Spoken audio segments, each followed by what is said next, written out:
Good afternoon. I'm here to read the next part of our story, How to Train Your Dragon. Hopefully you've heard Miss Copper's chapter 5 yesterday, where we met old Wrinkly, Hiccup's grandfather, who gave him some advice. It's time for the next part. Chapter 6.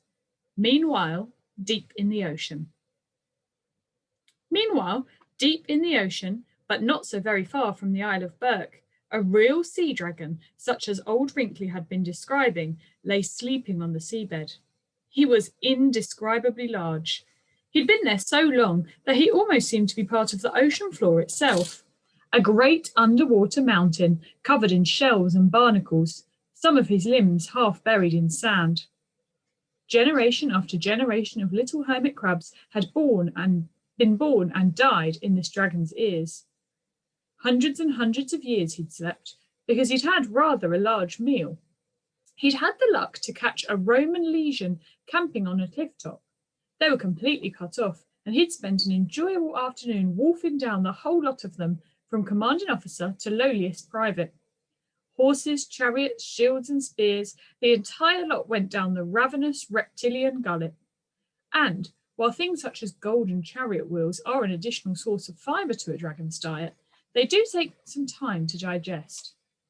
The dragon had crawled down into the depths of the ocean and gone into a sleep coma. Dragons can stay in this suspended state for eternity, half dead, half alive, buried under fathom after fathom of icy cold. Not a muscle of this particular dragon had moved for 6 or 7 centuries. But the previous week, a killer whale who had chased some seals unexpectedly deep was surprised to notice a slight movement in the upper eyelid of the dragon's right eye. An ancestral memory stirred in the whale's brain, and he swam away from there as fast as his fins could carry him. And, a week later, the sea around the Dragon Mountain, which had previously been teeming with crabs and lobsters and shoals of fish, was a great underwater desert. Not a mollusk stirred, not a scallop shimmied. The only sign of life for miles and miles was the rapid jerking of both the dragon's eyelids, fluttering up and down as if the dragon had suddenly gone into a lighter sleep and was dreaming who knows what dark dreams. That was a very short chapter, so I'm going to read the start of the next chapter today as well, which is chapter 7, Toothless Wakes Up. Toothless woke up about 3 weeks later. Fishlegs and Hiccup were at Hiccup's house. Everybody else was out, so Hiccup decided to take the opportunity to check on Toothless's basket. He pulled it out from under the bed. A thin plume of bluey-grey smoke was drifting out from under the lid. Fishlegs whistled. "He's awake all right," said Fishlegs. "Here we go." Hiccup opened the basket. The smoke billowed out and made Hiccup and Fishlegs cough. Hiccup fanned it away.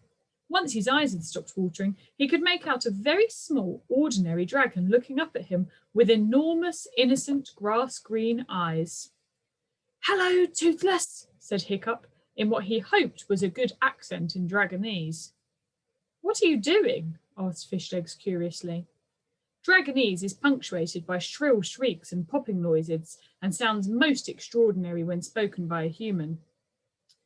This speech should of course read, "Howdy doody there, Toothless," but I've transferred it into English for the benefit of those readers whose Dragonese is a bit rusty.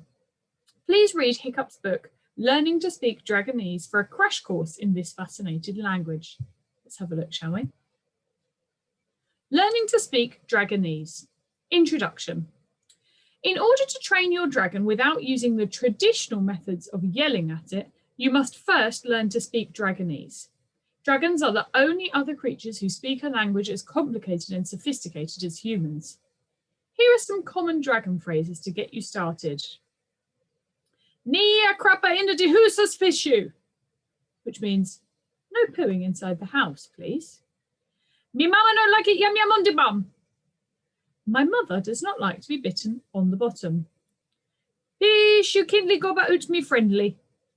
"Please would you be so kind as to spit my friend out." "Do it one more time." "Let's try that again."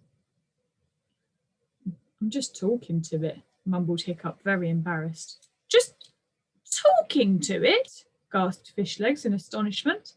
"What do you mean you're talking to it? You can't talk to it. It's an animal, for Thor's sake.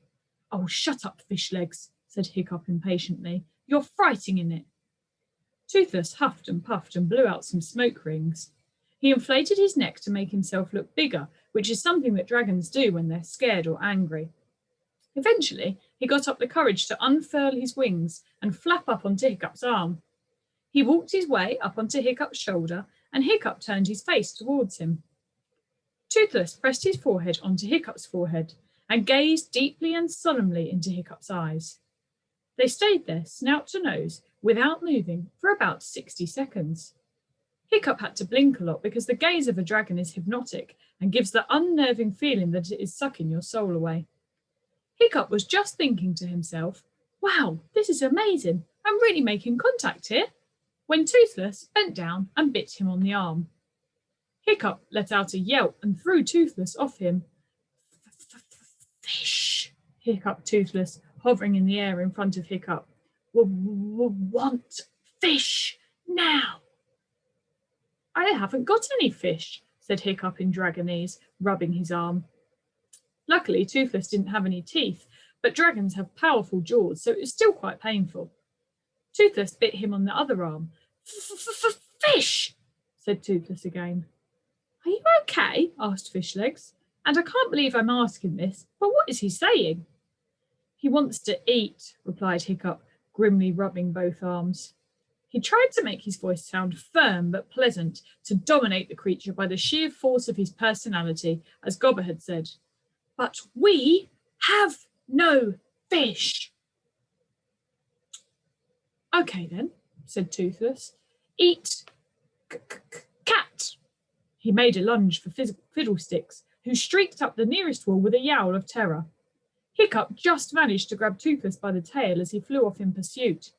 The dragon struggled wildly, shouting, Want fish now! Want food now! Cats are yummy! Want food now!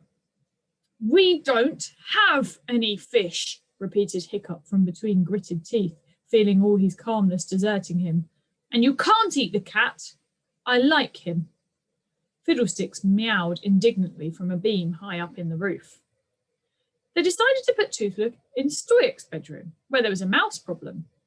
For a while he was happy, swooping after the desperately squeaking mice, but then he got bored and started attacking the mattress.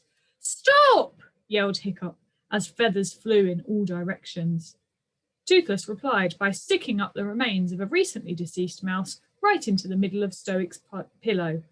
Ah, said Hiccup. Ah, said Stoic the Vast, who entered the room at that very moment. You'll have to come back tomorrow and find out what happens when Stoic finds Toothless sticking up a mouse onto his pillow. I would imagine he's not going to be very happy. I'll see you soon. Goodbye.